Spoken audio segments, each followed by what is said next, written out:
বন্ধুরা, আমি অমৃতা। আমি শ্রী রোহিণী কুমার মজুমদারের রচিত শ্রীগুরু শ্রী শ্রী রাম ঠাকুরের জীবনীর উপরে একটা গল্প আপনাদের শোনাচ্ছি। তো ঠাকুর তো নির্মলচন্দ্র দত্ত তার স্ত্রীকে নাম দিলেন, দীক্ষা দিলেন।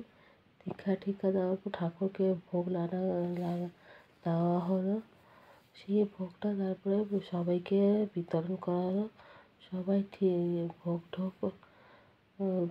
ভোগ ঠোক গ্রহণ খেলেন আর কি। এরপরে ভোগ টোক খাওয়ার পর সবার খুব ইচ্ছা হলো আবার অষ্টপ্রহর সংকীর্তন করার। তা ঠাকুর তাতে আপত্তি করেছিলেন প্রথমে, যে এত প্রহর কীর্তন করতে তো অনেক খরচা হয়, তা এত খরচা করে রোজ রোজ অষ্টপ্রহর কীর্তন করার তো কোনো দরকার নেই। হয়েছে তো দুবার, আমি যে এর আগে এখানে আসার আগে দুবার তো মহোৎসব হয়েছে, ওটা তো দুটোতে তো ছিলাম, আর এত করার দরকার নেই। তো সবাই তবুও যখন ধরেছে তখন ঠাকুর বললেন, ঠিক আছে করুন, তাহলে এখনই স্টার্ট করুন। বলার পর উনি মানে রোহিণীবাবু তখন আমাদের ঠাকুরকে নিয়ে সতীন্দ্রমোহন মুখোপাধ্যায় বাড়িতে এসে উঠলেন। তো ওঠার পর হঠাৎ শোনা গেল যে সবাই মানে রোহিণীবাবুর সাথে বা ঠাকুরের সাথে আলোচনা না করেই নিজেরাই অষ্টপ্রহর কীর্তন আয়োজন শুরু করে দিয়েছেন। আবার এটা পরের দিন সকালবেলাই স্টার্ট যাবে। এতে ওনারা ভেবেছিলেন যে এইভাবেই ঠাকুরকে আটকানো যাবে, এখানে কিছুদিনের জন্য আটকানো যাবে।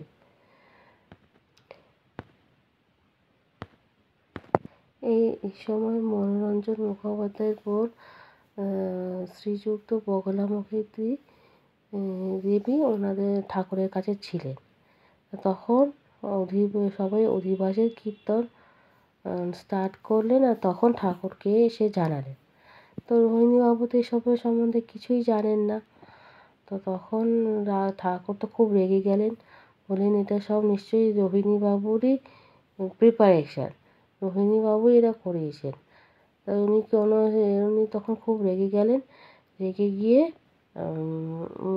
বললেন, উনি ডিসিশান দিলেন যে উনি এখানে এই মহোৎসবে কোনোভাবেই উনি উপস্থিত থাকবেন না, উনি পরের দিন সকালবেলায় ঢাকা চলে যাবেন। এদিকে তো রোহিণীবাবু তো কিছুই জানেন না যে কি হয়েছে না হয়েছে। তো যাই হোক, তখন রাত হয়ে গেছিলো।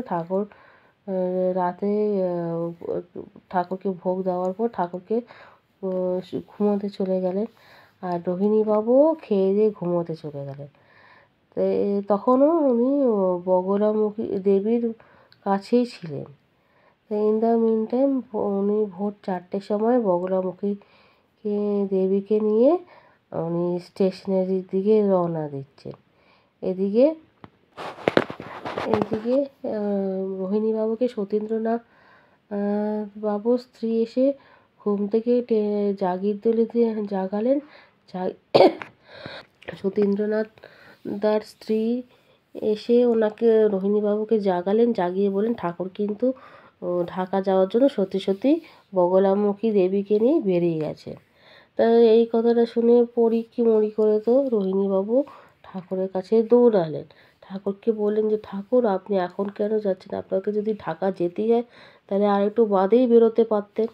এখন তো ভোর 4টে বাজে, আর ঢাকার ট্রেন তো 6:30টায়। আপনি ধীরে সুস্থেই চলুন না, পরে দরকার পড়লে আমি আপনাকে ঘোড়া গাড়ি এনে দেবো। এখান থেকে তো ট্রেনের স্টেশনটা অনেক দূর, আপনি তো হেঁটেও এতটা দূর যেতে পারবেন না। তা ঠাকুর বলল, তাই তো? বগলাতে যে বললো যে এখন ট্রেনের টাইম হয়ে গেছে, ঠিক আছে চলো বলে এসেছে।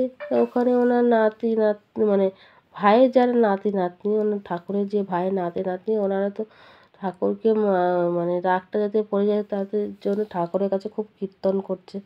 যখন উনি প্রথমবারের জন্য বললেন যে উনি ঢাকা চলে যাবেন, তখন ওনার রাগ ভাঙানোর জন্য প্রচুর নাম সংকীর্তন করলেন। বা যখন ওনাকে আবার স্টেশন থেকে ফেরত নিয়ে আসা হলো, তখনও ঠাকুরের সামনে প্রচুর নাম সংকীর্তন করা হলো।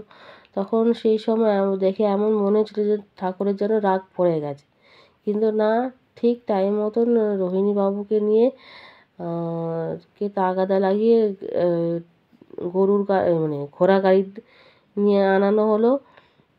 ঘোড়া গাড়ি আনিয়ে ঠিক স্টেশনে উঠে ট্রেনেও উঠে বসল। এবার যারা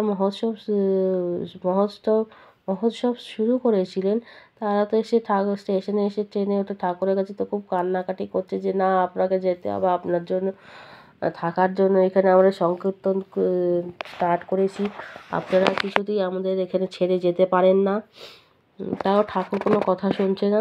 শেষমেশ যখন ট্রেনের ঘন্টা পড়ে গেল, তো রোহিণীবাবুকেও নিচে নেমে যেতে বলেছেন। তো রোহিণীবাবু বলছে আপনি একা এখানে কি করে যাবেন, আমি যাই আপনার সাথে, অ্যাটলিস্ট যে মানে ঢাকায় যেখানে থাকবেন সেখানে তো আপনাকে উঠিয়েই তো দিয়ে আসি, তারপরে আমি না এখানে ফেরত এসে এখানে আমি মহোৎসবের এখানে থাকবো, আপনি আমাকে এত জোর করছেন কেন? তো যাই হোক, দুজনের মধ্যে তো খুব বচসা হলো এটা এসব নিয়ে। এক পর্যায়ে বচসার এক পর্যায়ে এসে ঠাকুর মানে রোহিণীবাবু সব বিছানাপত্র ইয়েতে জানলা দিয়ে বাইরে ফেলে দিল। ফেলে দিয়ে বলল আপনি এই মহোৎসবটা হওয়া পর্যন্ত আপনি এখানে আসবেন না, আপনি মহোৎসবটা শেষ হয়ে যান তারপরে ঢাকা আসবেন। তো আমাদের রোহিণীবাবুর এটাতে খুব অভিমান হয়েছিল। তখন উনি কেঁদেই ফেলেছিলেন অভিমানের চোটে, আর বলেছিলেন ঠাকুরের সাথে উনি আর কোনোভাবে যোগাযোগ রাখবেন না, এরকম করে দিয়েছে। ঢাকাতে ঠাকুর গিরিশচন্দ্র মালাকার নামে একজন গুরুভ্রাতার বাড়িতে উঠেছিলেন। তিনি কলকাতার মানে ঢাকার ওখানে সাব ইন্সপেক্টরের কাজ করতেন। তো যাই হোক, এবার তো যেখানে মহোৎসব হচ্ছিল তারা তো ঢাকাতে গিরিশচন্দ্র মালাকারের বাড়িতে ঠাকুরকে আনার জন্য লোকও পাঠিয়েছিলেন, কিন্তু ঠাকুর কোনোভাবেই ফেরত আসেননি বলে তখন উনি উল্টে ঠাকুর ওদের কাছে বলেছিলেন যে আমার সমস্ত শক্তি আমি রোহিণীবাবুর কাছে দিয়ে রেখেছি, উনি মহোৎসবটাকে ঠিক মতন সুষ্ঠু মতন নামিয়ে দেবে, আপনারা রোহিণীবাবুর সাথে যোগাযোগ করুন। তো এই কথাটা ঠাকুরের এই আশ্বাস বাণীটা পেয়ে সবাই তো একটু নিশ্চিন্ত হলো। রোহিণীবাবু ওখানে মহোৎসবের ওখানে উপস্থিত ছিলেন, ঠাকুর বলুন কি না বলুন মহোৎসবের ওখানে উনি থাকতেন, কিন্তু রোহিণীবাবুর তখন মনে খুব এটা প্রশ্ন জাগলো যে ঠাকুর এই কথাটা কেন বলল। ঠাকুরের সব শক্তি ওনাকে দিয়ে রেখেছেন, উনি সব দেখে শুনে রাখবেন, এই কথাটা ভাবতে ভাবতে মহোৎসবটা তো ওখানে কাজগুলো সারছিলেন। তো আজকের গল্পটা এইটুকুনি। আমার এই প্রচেষ্টাটা আপনাদের ভালো লাগলে আমার এই ইউটিউব চ্যানেলটা লাইক, শেয়ার অ্যান্ড সাবস্ক্রাইব করবেন। ফেসবুকে দেখে থাকলে ফেসবুকের পেজটা ফলো করে রাখবেন, আর ফেসবুক আর ইউটিউবে দুটোতেই নোটিফিকেশন বেল অন করে রাখবেন, যাতে আমার এই ভিডিওগুলো আপলোড করলে সঙ্গে সঙ্গে আপনাদের কাছে পৌঁছে যায়। আর কোনো ভুল ত্রুটি থাকলে নিজেকে নিয়ে ক্ষমা করে দেবেন, আর কমেন্ট সেকশনে জানাবেন যে কীভাবে শুধরাবো। জয় হিন্দ।